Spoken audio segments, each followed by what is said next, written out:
Hello, friends of Amor por el Voleibol, Love for Volleyball. Today I have the honor of talking with a French player and coach who played in various clubs in his native country, in France, in Belgium, and in Switzerland, where he has been working as a coach for the Lausanne UC club for a few years. And before starting, I send a big hello to my friend Cristian Huesito González from Chile, who made this interview possible. And also, I invite you to follow my channels, Love for Volleyball, Amor por el Volleyball, on social networks. I'm referring today to Adrien Prével, who is kindly speaking with me today. Hello, Adrien. How are you? Hey, fine. Thank you. Thank you for the invitation. I'm super happy to be here. It's nice. Fantastic. First of all, Adrien, please tell me when, why, and where did you choose to start playing volleyball? Well, it's pretty simple. My father was a player. So, I've grown in the gym with him. I went everywhere with him, starting to play, touch the ball. And yes, I have a picture of me when I'm 1 year and a half old with a ball in the hand. So that's it. But after I start pretty late in a club when I was 15. And so it's now 23 years that I'm playing every season. Fantastic. And when you started to play in France, how was that in France about volleyball? Because I had the opportunity to interview Eric Engabect, the father of Erwin, with the help of Christian, and he told me about the way France is volleyball. And today we have seen 2 Olympic medals, but before in the 90s and the 80s, we in South America especially, we did not know so much about volleyball, except for the team from 86, where Fabiani played, for Tilly, Bouvier, all these stars and this generation started. How was it for you when you started to play volleyball? Well, for me, honestly, when I start, I was not thinking that much about international volleyball or whatever. It was just really following the path of my father. And my father was practicing with them for the World Championship on 86. He get injured there, but voilà. And Eric Ngapet was my first professional coach when I was in Paris. So no, for me, was just trying to follow the path. And okay, I was pretty nice because at this moment the French national team starts to have good results. 2002, 2003, even in if I'm not that bad with the date, I think that in the World Championship in Argentina, that they finished like they lost in semi-final against Russia, I think could be. They won Argentina. Yes, I think that they finished fifth in the fifth place. Could be something like this. And the year after or 2 years after, they go in the final of the European Cup and they lost against Italy. So this generation with Oliver Kiefer, Mathias Patin, Franz Grandborca, Laurent Capet and stuff. So Hubert Hainaut, of course, that was starting to bring this kind of let's say high level performance, performing in the big club and stuff. Paris Volley won the European Cup, the Champions League in '99 could be. So me, I grow with this stuff. So it was a good motivation. And I start to think about maybe go as a professional who tried to go in the national team when I was 16, because it was a bit fast at the beginning for me.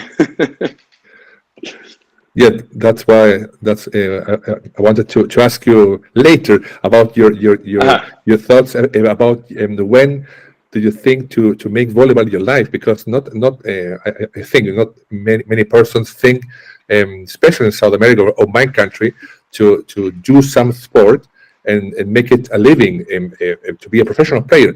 I know France, it's possible right now, and maybe before. We have many great players who have played in France in the 80s, in the 90s. But when do you have this vision to be able to think, okay, I will do this for living, I will play volleyball, or was it something that you saw or came to you naturally? Yeah, for me, the idea of becoming professional, really, I didn't decide one day. It came for the path. It means that because I started when I was 15, I played 1 season, and at the end of the season, the coach of the regional center that is close to Paris that he passed away this summer. I was pretty sad because he was an amazing person. Yves Loget came and picked me up, bring me to the regional center. And at this moment, I discovered that I can do it every day. And step by step, I say, okay, I do it every day. I improve. So the season after, I went to the national center in Montpellier. And okay, there I discovered that it was a lot of good player. It was hard. I did the summer of national team when I was 16, 17. And at the end of the season, I couldn't stay anymore. I was not enough good. I was injured. It was a bit complicated. But I went to the Paris Volley so practicing with the professional. So the team of Patin, Kiefer and stuff was really nice. With the coach was Eric Ngapet, and playing in the 4th division in France. And at this moment, for me, the volleyball was really a way to. I don't want to say that it saved my life because my life was not in trouble, but I was struggling with the study. I was struggling a bit in my personal life and stuff. So it was really this kind of breathing place and stuff. And for me, it was like clear that I had to play. And step by step, I reached a good level, which is not amazing, but for me was, I'm happy about what I've done. So it's nice. Fantastic. And I will make you a question that I always make because it's my obsession. Because in my youth, I admire many players. Here in Chile, we are behind the mountains, the Cordillera, and we looked over and wanted to play as the Brazilian players, as the Argentinians, as the Russian players. No, do you have some? You told me you started very young, and you have your father that played volleyball. But do you have some reference or some players you wanted to emulate, or it was your history absolutely independent from idols? For me, the guy that I was following, that the video and stuff was Jiba. For me, was Jiba was okay. It's not. I think that you heard it pretty like several times, but Jiba was for me amazing with this intensity, this fastball, quickness. It seems that I remember, those game where it was like controlling the game, but with a lot of energy, a lot of passion. And for me, this was, I could have this connection due to my, not about, let's say, the technical part, but the intensity, the emotion and stuff. I was this kind of player. So Jiba was for me the guy that I wanted to be Jiba. Fantastic. Tell me, Adrien, about your career. You played not only in France. You played in Belgium. You played in Switzerland, in Switzerland, and the Schweiz, of course. How has it been for you to be a professional player, to have a job playing volleyball? I say it, and it sounds so. I'm so envy of you to be able to do this. How was it for you to be a professional player outside France and in France also? For me, it was amazing. Again, now I'm at the end. I finished to play. 2 years ago I stopped. Last season I played again because there was some injured player in first division. So I was there, so they used me again. But for me, I'm so glad and so happy that during, let's say, 15 years or even more, because I get the first time paid to play when I was 18, when I was in the Paris Volley. So, it was not so much, of course, but so it's 20 years. During 20 years, the volleyball paid my life. And this, it was amazing. It was amazing. I was just super lucky. And again, now when I look back, I just see this. I just remember the fact that during 20 years, I was doing every day what I was made for, what I loved more, and everything, with all the let's say the baggage that is going with, the struggle, the travel, and everything. But it was amazing. Fantastic. And how do you describe your experience in Belgium versus, for example, France or Switzerland? How do you refer to them in particular? For me, again, the path to go to Belgium was that I was not enough good to play in first division in France. Let's say so. I was I played 1-2 seasons in first division, but on the bench, like to practice, to get in sometimes. When I was in tours, I was getting in a lot. But the team in first division, they didn't trust me. They didn't try me to play for real. So at one moment, I was okay. I want to be important for a first division team. So I had to find a place.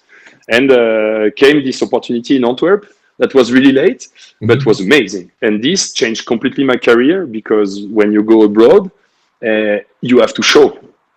Exactly. Because they pick you. So it means that the pressure is on you. And for me, it was double pressure, because they pick me at using me as a first outside hitter, so first receiver, which was not my best stuff to receive.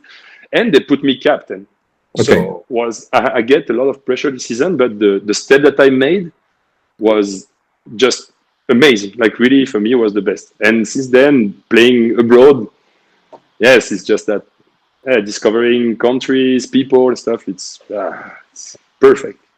I understand you. And how is it? How is the Switzerland history of your? Why a person from France, a player from France, ended hopefully with much success in the Schweiz, in Switzerland? How is this story? Please, if you can tell me. Again, it's the same idea of the like improving. So I was in Belgium. I was playing first division with Antwerp. We were playing the CEV Cup. It was amazing. We went to the final of the Belgium Cup. That was not expected from the club, because we had a crazy team, the best season ever for me. But okay, how can I improve? So my deal was to find a club, and I played with Cédric Ominal in France, was the second setter in tours, who is Swiss, and he told me, look, Amriswil, so a team from the German part of Switzerland, that they are working really well. They are looking for an outside hitter. They play the Champions League. So do you mind if I send you a video? Are you interested? I said, no, of course, go. So he sent me the video. He sent my video, or he contacted the club in the morning, and the afternoon, the manager called me and said, hey, we are super interested. And at this moment, my ex-wife wanted to work again, because she is a physiotherapist. I had my daughter that was 2 years old. So going to Switzerland was a nice move. And again, I was keep improving. I was keeping this improvement, like, okay, important team, good championship, and I will play the qualification of the Champions League. So improving. It's very crazy for us in South America, especially for us in South America, because as we know, until today, we know about Italy, volleyball in Italy, in Poland, in France, in Spain, and the old Russian time, Bulgaria, but here in this part of the world, we didn't know not much about, or we don't know anything about volleyball in Switzerland. So it's very interesting. And when I talked with Cristian, with Huesito, it was very interesting to know his impression, his experience in Switzerland. And also, you have beach volleyball, and very good players in beach volleyball. It's crazy for us. You don't have a beach. You have very good beach volleyball players. So it's very amazing to know that you have in Switzerland a very good league. You have very good teams, players, and infrastructure and logistics. Please tell me more about your experience and the experience in volleyball in Switzerland. Well, the first thing is that there is a big gap between the really good team and the team that they are at the end of the first division ranking. For example, Amriswil, if we talk about the infrastructure, the way of working and stuff, they are full professional. They have their own gym. They can practice when they want. So this team, for example, we can say that she could play in first division in France, for example. So it's really professional stuff. Okay. And after, you have to deal with the fact that in Switzerland, the sports, if you go out from the football, the hockey, and the individual sports, so tennis, ski, even beach volleyball for me is, you need to think it as an individual sport. Yes. The people, they don't understand why you do sports. I mean, but like, for example, many times, hey, but what are you doing in your life? I'm a volleyball player. No, but I mean, as a job, yes, I'm a volleyball player. So this, after, you have to understand that a lot of teams, they deal with, we have the gym after the school. Some players, they work, some players, they study and stuff. So I cannot say that it's full professional. I could say it's semi-professional. But good players are coming there. The championship is not that easy because the gym, they are not that easy. You travel, it's short, but sometimes you play Saturday, Sunday. Okay. So you have to practice sometimes. You are only 6 or 8 because some guys, they study, they work. So to keep your level or to improve, you need to practice more than when you are in a big team or when you are in a good team, in a good level. I mean, in France, for example. So yes. Hey. And in your case, when did you think again about to change the life of being a player, a professional player, to be a coach? How was it in your mind? How was the story for you? If I step back 10 years ago, I would never be coach. Never. For nothing. I mean, really? I was like, first of all, because my ex-wife didn't want me to stay in the gym, traveling the weekend and everything. I understand. But, it's a hard life. Yes, yes, absolutely. Yeah, but you have the same life than when you are a player, even more, because you need to work outside of the gym. You understand? Yes, yes. But the second thing is that, okay, I had some good coach in my career, but I didn't had one that changed my point of view, that make me understand how amazing it is to drive a team, how amazing it is to improve the player, how amazing it is to let's say bring some people from this step to another one. And yes, I get this fact of being like, I wanted to try to be coach. When I arrived in Lausanne, I arrived in the same time as Massimiliano Giaccardi, that now is the assistant of Lorenzetti in Perugia. And I played here for him 5 years, and for me it was amazing. He's the best coach ever that I had. He changed completely my point of view about the game, about the practice. And then I say, yes, I like this. I want to try. I want to see if I'm able to bring some stuff to the player.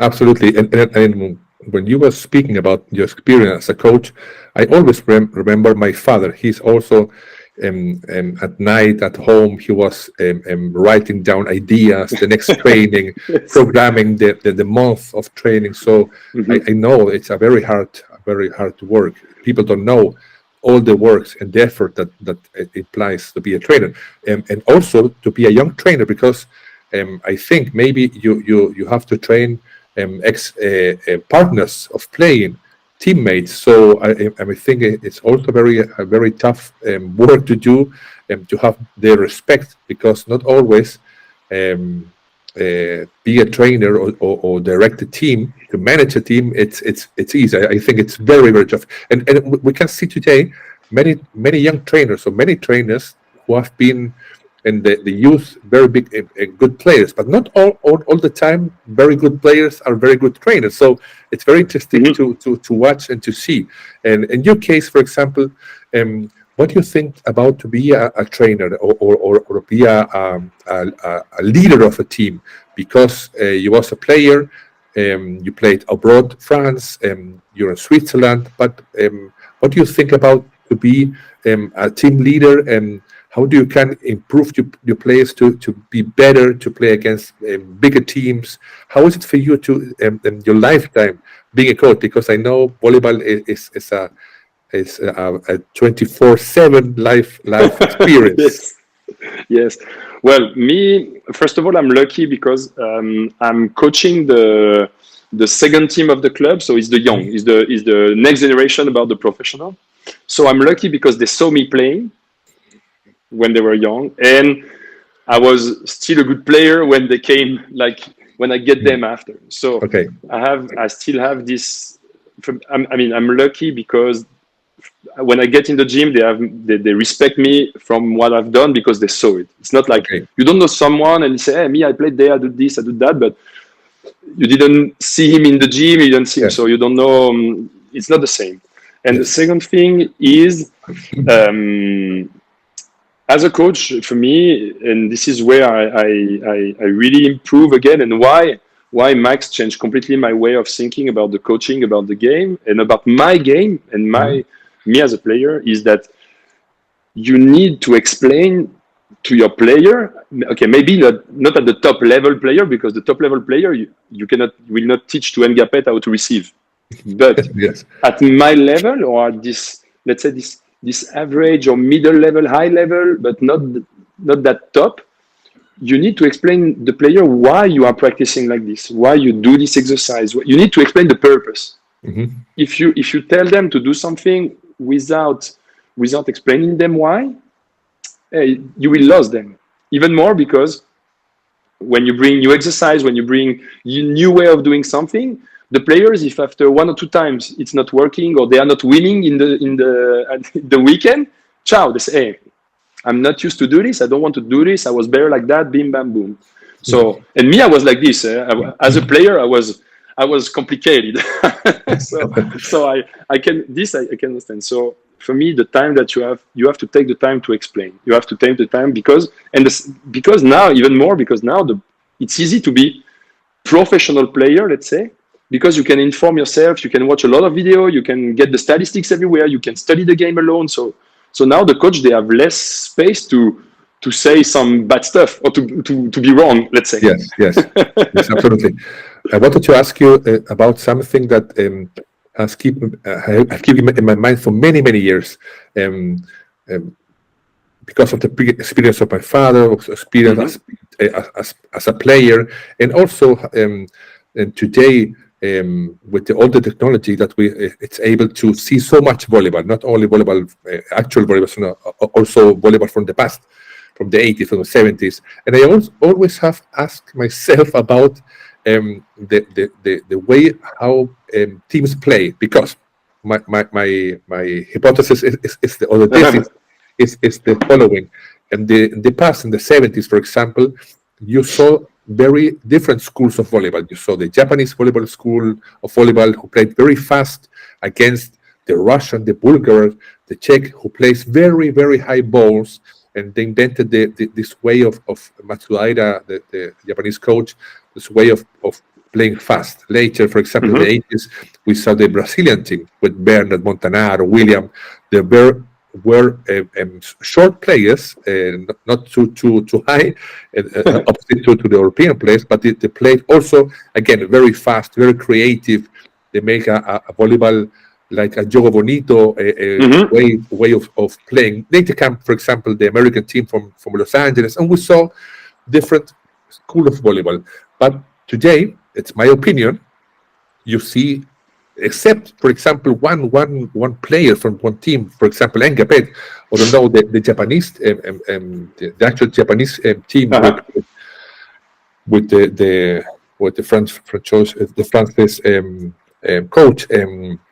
But you see, in general, that the teams play very similar, with a very powerful serve, a very, very big play, middle blockers, fantastic receivers. But always you see, it's my opinion, it's my hypothesis about that. The first, the middle blocker goes to a fast ball. The outside hitter plays a high ball in position 4. The opposite players play the pipe via position 1, or plays in 2. But why today you don't have more creativity about making different, for example, attack tactics? For example, I saw the middle blocker from Brazil, Lucas Satcam, in Tokyo before play the pipe. He's a middle blocker. Okay. Before, we have many good middle blockers who play defend and attacks via pipe. Today, not at all. Or for example, we saw the Brazilian team, and recently in Paris, in the Olympic Games, play. I don't know how to say the name of this tactic, but the first blocker come to a rapid ball, but not over the setter, because a little further. And the Gabi in this time played a meter high over the net, inside the blocker, the middle blocker and the setter. So, but I saw it one time. What do you think? today, especially in high performance teams, you don't see many variations, especially in attack. Many times people say, no, it's because the serve is so powerful that you can't do it. Yes. But you see also that today receivers are able to put a perfect ball in the hands of the setter, even from powerful serve. Because it's my opinion, and I wanted to ask you about this, especially that you are a coach and are coaching teams in Europe. Well, there is plenty of stuff. First, I agree with this idea that the reception now, I mean the serve, they are that powerful that the timing or the speed to move around, to change, to do some fake move or whatever is pretty hard in reception, because you need to prepare it. You cannot decide every time to go somewhere. Everybody has to know. So for me, this is the first thing. And in general, you saw a bit more combination in free ball, because you have time, you know that the free ball will be, so everybody can move and stuff. The second thing is that if we step back, let's say, I don't want to say so much because I didn't watch, but I watched some games. If we go back 30, 40 years ago, so around the 70s or the 60s, the player in front, they were moving a lot because you need to use all the space of the net. And now there is the pipe that they were not playing. I mean, they were playing it, but was kind of high ball. Now the pipe is a really ball that is a combination ball. And so the space of the net is already, you have 4 attackers for only, let's say, 3 positions. So let's say that we have already this adjustment, and the pipe is not every time in the middle. The pipe is sometimes in front, sometimes back. So this is the adjustment that we can call now a combination. But in another way, I'm not that agree with some stuff that you say, because if we watch the Olympics now, the team that played the best, they are the team that play a bit different. Because Japan, they lost in quarterfinal, but they almost win. I mean, it's from this that they win 3-0 against Italy. France, they start the competition playing not their way. They were trying to spike harder, to serve harder and stuff. And step by step, they went back to, we replay, we tip, we boom, we make them crazy. They improved on serve. They improved on block, on being more precise and stuff. But so it was different. United States, they play without opposite. They receive 4 every time, and the one that is in one, spike in one. The one that is in pipe, spike in pipe, and so there is some adjustment. And it's nice because, and now if you watch the Poland team, they are physically insane. I mean, they spike so hard, so high. They receive like a crazy, but they don't win. So I'm super happy, because 5 or 10 years ago, let's say, I was not afraid, but was the let's say the race of for the weapon. We need player from 2m5, 2m10, 2m15, 2 receiver, blah blah blah, to spike. We need tall setter. We need so was step by step was beginning to be a sport for tall people, and just for the libero that and now you watch Japan, you watch France, you watch those kind of team. It's amazing what they are doing. It's amazing. Yes, it's amazing. The setter from France, second setter, T, he's 1m80. He's not a very big guy, but he's a fantastic player. Or as you say, the Japanese team, they play beautiful and also very effectively. So I love this kind of playing, and that's what was my thoughts, and I absolutely agree with you. You're making volleyball, you're training volleyball. I'm sitting behind a computer and I'm thinking about it. So it's very different. I respect absolutely what you say. But sometimes when we watch volleyball, especially volleyball in Europe, you see a Polish team against an Italian team, and you see they play the same. They play very. Yes, of course. And you see, they have a powerful serve. They lose, 30 points of serving. So sometimes you see, volleyball is not very, very fun anymore because it's so powerful. You see other sides, women volleyball, they play year by year very similar to men. But you see sometimes especially in defense actions, very fantastic development of this volleyball. I wanted to ask you now, Adrien, about not only your teams, but again about Swiss volleyball, because I saw some weeks ago a play. I don't know which championship, maybe the European Championship against Switzerland, against Spain. Okay. Yes. And I was very impressed for the Swiss team. They played very well. Obviously they won against the Spaniard. But I wanted to ask you about how do you think Swiss volleyball can improve to be part of maybe the top 10 or the top 5 teams in Europe, or maybe it's impossible. I don't know. Hey, no. For me, it's possible everywhere.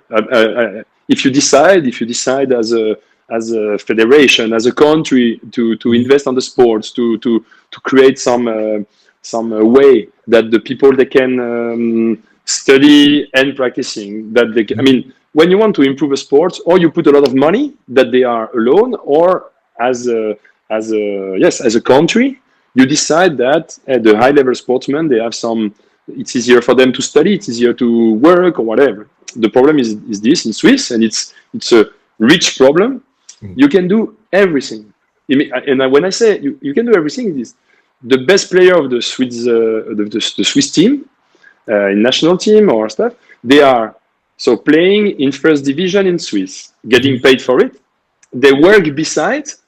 They are in national team. They won the championship. They played the European Cup. So they never decide. Okay. And there is one reason that is pretty simple: is that why in France there is a lot of people that wants to be volleyball professional or whatever, or the sports. I take volleyball because the salary, they are nice, but for the average guy, it's not that much. Is that when you play volleyball, you earn the same money that if you go work like normal job. Okay. You understand? Here in Swiss, if you play volleyball, you earn less than the one that is working in the grocery store. Okay. You understand? Well, So how to bring people, young people, to stay in volleyball, or even in other sports, in high level sports, when you are professional, or when I was playing, okay. But the Swiss here in Lausanne, they practice two times a day. So every weekend you have a game. During the winter you practice. You don't go ski. When you are in national team, you have no holiday. So for them, it's like, hey, but I don't want this. I don't want to do this. And I can understand. So it's hard to. You have to change the mentalities. You have to change a lot of spin, because you see that some guys, they are good. Some players, they are good now. They are. There is the one that signed in Narbonne in first division in France. That will be amazing. That I forget his name. I'm super bad now. I will find it after. I'm sorry. The Weizig, the opposite, was playing in Paris 2 seasons ago. I think there is 1 or 2 middle that they could have went out. Jovan Jokic was playing in Italy for 1 season. Ulrich was playing in Italy for 1 season. So the guys, they have the potential. It's just that they have to decide to give up stuff. And in Swiss, when you are in the normal family stuff, you don't need to give up nothing. So, absolutely. Yes. But this is something. When I was young, I was going to ski every winter, and now it's 20 years that I didn't want to ski because I didn't want to twist my knee or whatever. You understand? Absolutely. So absolutely. It's about choice. Yes, choice. I want to ask you about your choice, about your. You currently are a coach of the young, of the youth of your club. But do you have some projects in the future, or you wanted to play until these boys are part of the A team? How's your current and future projects? Well, for me, it's a bit complicated because in now few weeks I will be father again, because I have a daughter of 9 years old. I will have a second one at the end of December. So it's hard to let's say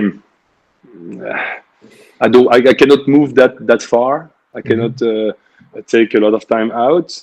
My wife, she's working here. She's a journalist in Swiss, so we will not move. For me, one stuff that I wanted to do, if I step back some years ago, I wanted maybe to go coach in university. Okay. At the United States, I wanted to see because I like the young. I like this moment between 15 and 20 when you can. This is the moment where you can change the. I mean, it's not where you can change the player, but when you can create this kind of look how amazing it is. Look what you can do. Like that you can. Yes, I like this stuff. I wanted. I mean, I'm here in Lausanne. I will not move everywhere for sure. So if one day Lausanne is asking me to be the coach of the first division team, I will think about it. But again, it's a life that here in Swiss, like I was saying, for example, we practice from 6 to 10 at night. Yeah. So I mean, not 4 hours, but like 2 hours. It's always between this. So yes. When you have a normal life, your wife is working all the day. She gets home, you leave. You're not there the weekend. So happy wife, happy life. I want to keep this one happy. so I'm not sure I will step in this professional way during the next years. Maybe later. Alone. If I would have been alone, I would have, I don't know, go coach everywhere. Try to see different country, different way and stuff. This is amazing. I understand you absolutely, because of my life as a son of a trainer. And before I continue, I wanted to make a parenthesis, because what you told about something very special. I remember a conversation with Silvano Brandi from Italy, the trainer of the bronze medal. Yes, he trains in France right now. He's one of the best trainers in the world, part of the Olympic and the International Volleyball Hall of Fame inductees from last year. And we were talking about what something about what you say about the for example, the middle blockers. He didn't like the middle blockers who are 210, 250. He wants to, maybe a good middle blocker can be 195, but he's very fast, intelligent, has a very good timing and vision about volleyball. And that's because one thing that I like about being able to speak with people like you, especially because thanks to technology, we can speak today, we can see so much volleyball, and I am able to have my point of views, to confront with the viewers. And I think it's amazing. For me, it's a great joy to be able to do things and put my opinion in the internet, and people confront me. No, you're wrong. I think part of the conversation, part of the communication is very important. So I wanted to ask add this to our conversation. I wanted to ask you now, Adrien, about it's a miscellaneous question, but do you have some for example, some 6 ideal team that you would train, for example, and if you have won the lottery? Oh, but if I won the lottery, is this team really needs a coach? This is or manager.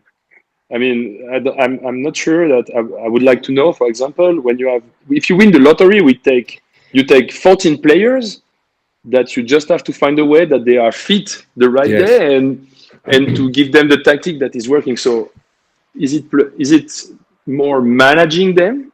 Yes. No, you understand, but now the team right now to choose 6 players. If you have to choose today, 6 players. But from now, or I can mix all the generation. The 2 options, one for generation and right now, and tomorrow you will play the final of the Olympics. With right now 6 players. Now, right now the 6 players, I take Brizard as a setter. Because you saw what he's doing now. Yeah, physically and stuff. He has this combination of being physical and being a player. Yes. So it's amazing. In the middle, I will take Alt. I think I like Alt because, like you said, he's fast, good serve, super good with the hands and everything. Yes. And I will take one of the. Bart is good. He's amazing. The same. He's working well. Stuff. So could be this one. Libero, I will take Genia for sure. There's no discussion. For me, there's no discussion. And Gapet is there. And Gapet only French players. No, but it's the same. It's like, they're fantastic players. Yeah, absolutely. Because if we speak about the spike or the serve, he can fix situation. If we speak about the spike now, those years, he's not the best spiker in the world now, for sure, because he's not that high anymore and stuff. But this creativity that he has, and this stability in reception, in defense, and how it's crazy. That's it. When he's happy to be on the court, France, they won. Yes. And now it's, for me, it's super hard because I can, if I take from now I have to play, I think Clevenot is amazing. Clevenot is insane what he has done. Yes. But I would like to have, let's say, a spiker of Leon now. Leon with the spike is amazing, but he's not receiving. The reception can be a problem. But if you have Genia and Gapet around, I agree. Yeah. So if I take Leon as outside hitter, I take Anderson as opposite because he can receive. Yes. So I can have this kind of situation where Leon maybe is covering sometimes or whatever. If I don't take Leon as a receiver, I take Clevenot or Semenyuk. I like Semenyuk a lot. I like Plotnitsky. I like Plotnitsky. I could take Plotnitsky to have a lefty. And as opposite, I would take... I like Romano. I like Patry too. But one of those guys, or Conte. If Conte is fit, I can take Conte too. So amazing players. Volleyball is so beautiful today and all the time. That's my mission to be able to speak with many players or trainers of all time in volleyball history. Finally, Adrien, I want to thank you again. I know you're very busy. I sent you many congratulations for your family and your next baby. It's amazing. And it's amazing for me also to be able to speak with you. I thank again Huesito, Cristian, our friend from Chile, from the south, the bottom of the world, very far away from all the volleyball biggest teams. And I wanted to thank you again. It's for a pleasure to meet you. I send you many hugs and wish you many success in your career. Hopefully, we can see you sometimes in Chile. And yes, I invite you to follow my channels. I know you follow my channels. And yes, I'm there. I thank you very much, Adrien, for your time. It's a pleasure to know you. So have a good day and a good week. Bye. Many thanks. Thank you to you because honestly, when I saw the name that you interview all the people and stuff, I'm not sure that with the career that I had, I deserve to be here, but it's a pleasure. So I hope that people, they enjoy, and for sure, in Chile, whenever you want. Absolutely. No, I think all people who love volleyball deserve to be in my channels or whatever channels and internet, because I think we must massify and amplify volleyball. That's one of my goals in life. Many thanks again. Bye. Thank you. Bye.